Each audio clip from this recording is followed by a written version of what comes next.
New polling is offering more really bad news for President Biden. It's just another poll showing him losing in battleground states that he won in 2020 to former President Trump. But it would still be very close, according to the latest polls. Now, Nikki Haley, on the other hand, would seemingly stroll to victory over Biden. So I'm asking again, why aren't Democrats willing to consider someone other than Biden? In a moment, we'll be joined again by smart people on both sides of the political aisle, Coulter and Nina Turner.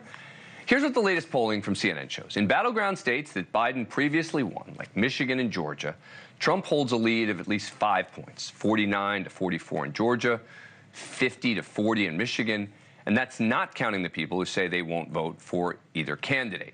This on top of a New York Times battleground poll from a few weeks ago that showed Trump beating Biden in 5 of 6 battleground states. But look, those races would generally be close. This poll from the Wall Street Journal also shows Nikki Haley trouncing Biden in a general election matchup by 17 points, 51 to 34. So again, let's go back to our guests, Coulter and Nina Turner.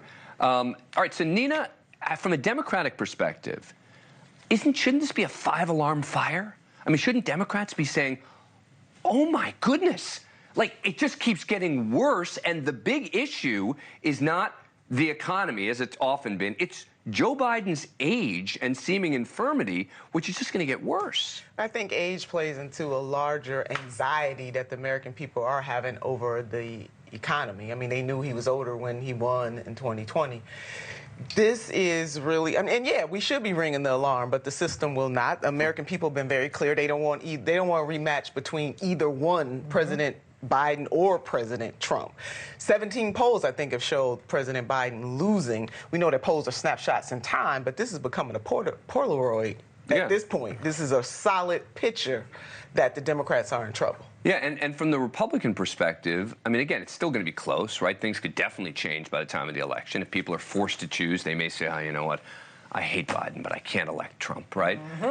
But someone like Nikki Haley strolls to victory over Biden, and she's almost certainly not going to win. I think this is the media doing push polls for Nikki Haley. They want Nikki Haley. They love Trump. That's their #1 choice. And by the way, don't worry about Biden because he cannot lose to Trump. It'll be a landslide. For Biden, Trump. You think? Yep. Still. And I agree with Nina that it's the economy. People complain about other things when they don't like the president. Now, the economy... But the economy's actually gotten a lot better lately. I mean... you can keep telling people. No. But it on paper, yes. Yeah. But the real lived experience...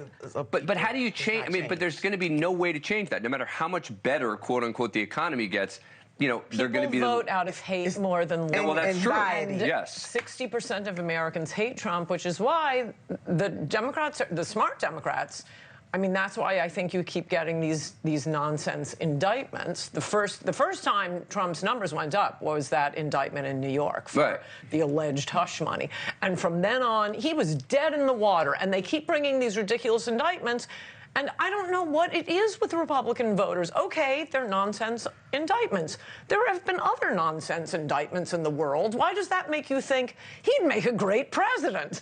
Well, it's an unfair indictment. It's absurd. She's not going to have a chance to make it to the general because she can't get through the primary. The primary voters love Donald J. Trump, the Republican side. And I still don't think it's going to be Trump. I think it's going to be DeSantis and not Nick. Come on. I think it's going to be Come on. I mean, I know you've been a big DeSantis, but put up the numbers. DeSantis can't even beat Biden right now, according to the polls. You know, this poll, Wall Street Journal poll, looks at a poll and has Nikki Haley beating Biden by 17 points. I think you throw that poll out. Does anyone think that is humanly possible in any election in the next 100 years? That's not the poll I was looking for, by the way. I'm looking for the one with DeSantis at 45-45 with Trump in the latest poll, but anyway. I think the main thing is that Nikki Haley is doing surprisingly well, where everybody thought it was going to be closer between. But see, Trump the problem is that the talking point among the right is, oh, she's just the person that the left loves. But she's not going to get through the primary, this year's John McCain. He owns the primary Republican. Donald J. Trump does. That's a fact. All right. Thank you for watching. Go to newsnationnow.com to find NewsNation on your cable provider. And don't forget to click the red subscribe button below to get more of NewsNation's fact-driven, unbiased coverage.